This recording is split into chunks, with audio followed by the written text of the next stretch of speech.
Parte C do Freud. Continua o Homem dos Ratos. Acho que hoje começarei com a experiência que constituiu um motivo imediato para eu vir visitá-lo. Foi em agosto, durante as manobras em... Freud não bota o lugar. Eu antes estivera padecendo e me atormentando com todas as espécies de pensamentos obsessivos, mas eles passaram rapidamente durante as manobras. Você sabe, manobra é coisa de guerra lá, de exército, de forças armadas.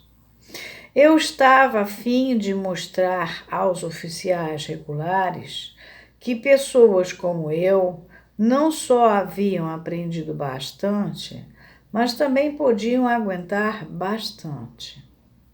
Um dia partimos de um lugar em marcha lenta. Durante uma parada, perdi meu pince-nez. Pince-nez é aqueles óculos que bota aqui pendurando no nariz, só tem um. E, embora pudesse encontrá-lo facilmente, não queria atrasar nossa partida, de modo que o deixei para lá. Todavia, telegrafei aos meus oculistas em Viena para que me enviassem um par pelo próximo correio. Durante aquela mesma parada, sentei-me entre dois oficiais, um dos quais, um capitão de nome tcheco, não iria ter pequena importância para mim. Eu tinha certo terror dele, pois ele obviamente gostava de crueldade. Isso está em itálico. Não digo que era um homem mau, mas no grupo de oficiais ele sempre havia defendido a introdução do castigo corporal, de modo que eu fora obrigado a discordar dele com veemência. Pois bem, durante a parada passamos a conversar e o capitão contou-me que havia lido sobre um castigo particularmente horrível aplicado no leste. Não diz aonde. Aí começa Freud. Aqui o paciente interrompeu-se, levantou-se do divã e pediu-me que lhe poupasse a exposição dos detalhes. Assegurei-lhe que eu próprio não tinha gosto, qualquer que fosse, por crueldade, e certamente não tinha desejo algum de atormentá-lo. Contudo, naturalmente, não podia conceder-lhe algo que estava além de minhas forças. Ele podia igualmente pedir-me para lhe dar a lua. A superação das resistências era uma lei do tratamento e de forma alguma poder-se-ia dispensá-la. Expliquei a ideia de resistência a ele no começo da sessão, quando me contou que havia nele muita coisa que teria de superar se tivesse de relatar essa sua experiência. Vocês lembram que o Lacan fala que o Freud dava aula para pacientes dele. E dava mesmo. Continuei dizendo que faria tudo o que pudesse para, não obstante, adivinhar o pleno significado de quaisquer pistas que me fornecesse. Será que ele estava pensando em cerca de estacas? Não, abriu aspas. Isso não. O criminoso foi amarrado. Fecha aspas.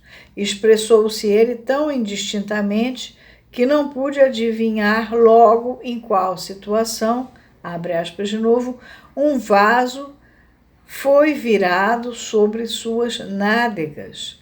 Alguns ratos foram colocados dentro dele e eles, fecha aspas.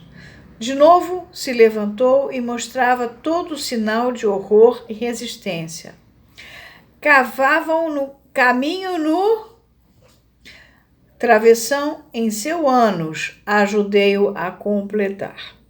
Repara que o Freud trabalha mais como um psicólogo aqui do que como um psicanalista, né? Ele dá a regra da associação livre, mas ele força uma barra que não é o nosso papel, atual, pelo menos. Em todo, o analisante dirá, em algum momento, quando ele já tiver como dizer. E dirá de várias maneiras. Dirá hoje de uma maneira, amanhã de outra, depois da manhã de outra, porque a linguagem é muito rica e a aletheia, a verdade, vai se mostrando toda hora. Isso Freud não tinha essa noção. Por isso que eu digo, ele não fazia atenção flutuante, ele não prestava atenção a certas outras coisas da linguagem, que Lacan fala aqui, que acaba virando uma fala pessoal e assim por diante. Ele estava lá de médico, sei lá. Em todos os momentos importantes, enquanto me contava sua história, sua face assumiu uma expressão muito estranha e variada. Eu só podia interpretá-la como uma face de horror ao prazer todo seu, do qual ele mesmo não estava ciente. Prosseguiu com maior dificuldade, abre aspas, naquele momento atravessou minha mente como um relâmpago a ideia de que, agora em itálico, que isso estava acontecendo a uma pessoa que me era muito cara. Aí tem uma nota, ele disse ideia. O termo desejo mais forte e mais significativo, ou melhor, medo, foi evidentemente censurado. Infelizmente, não sou capaz de reproduzir a peculiar indefinição de todas as suas observações. Isso é o Freud.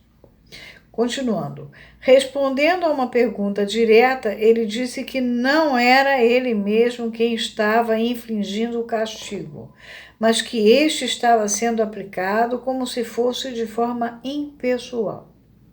Após pequena insinuação, eu soube que a pessoa a quem essa sua ideia se referia era a dama a quem ele admirava.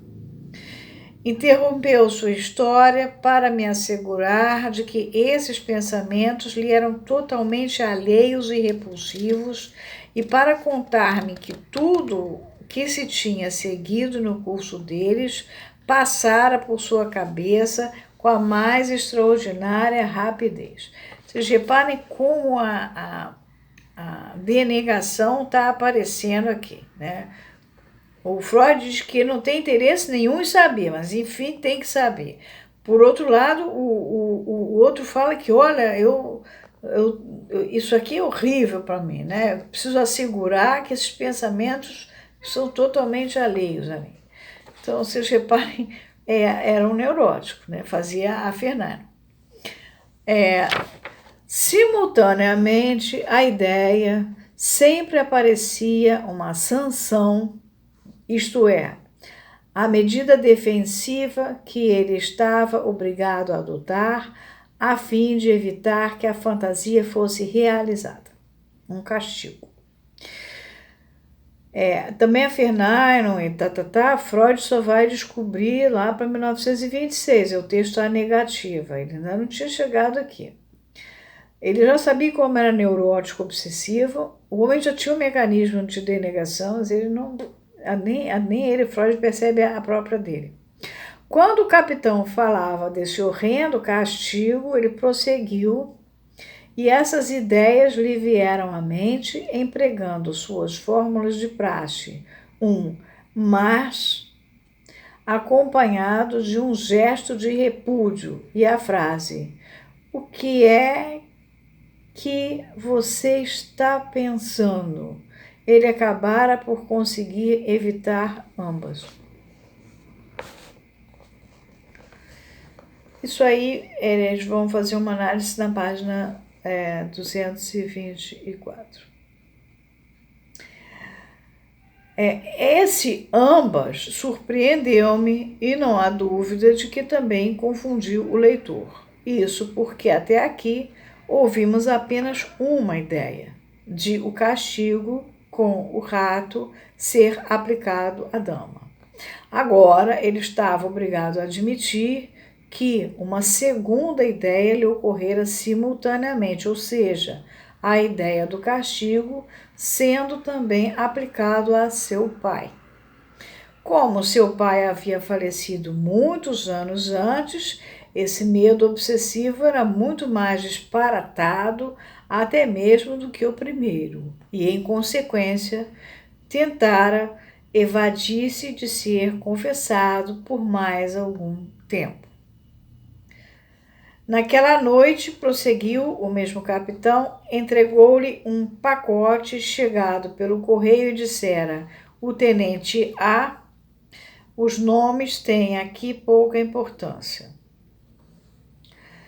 Pagou as despesas. As despesas em questão referiam-se ao preço do novo pince-nez, dos novos, né? Porque ele pediu 2. Na Áustria, um sistema de pagamento à vista na entrega funcionava no serviço de correios.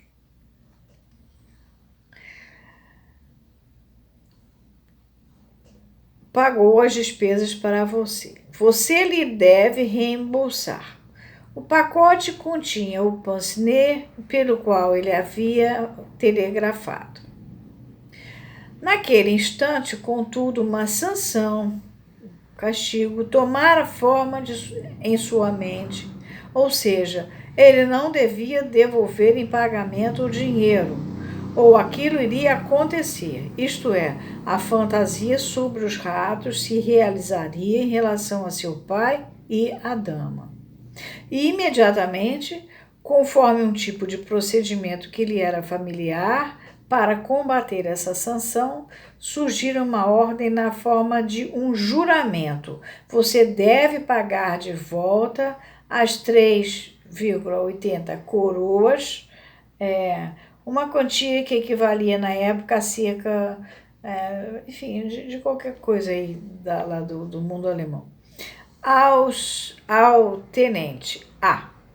Ele dissera essas palavras a si próprio, quase em voz alta. Vou continuar a novela no próximo, porque é longo.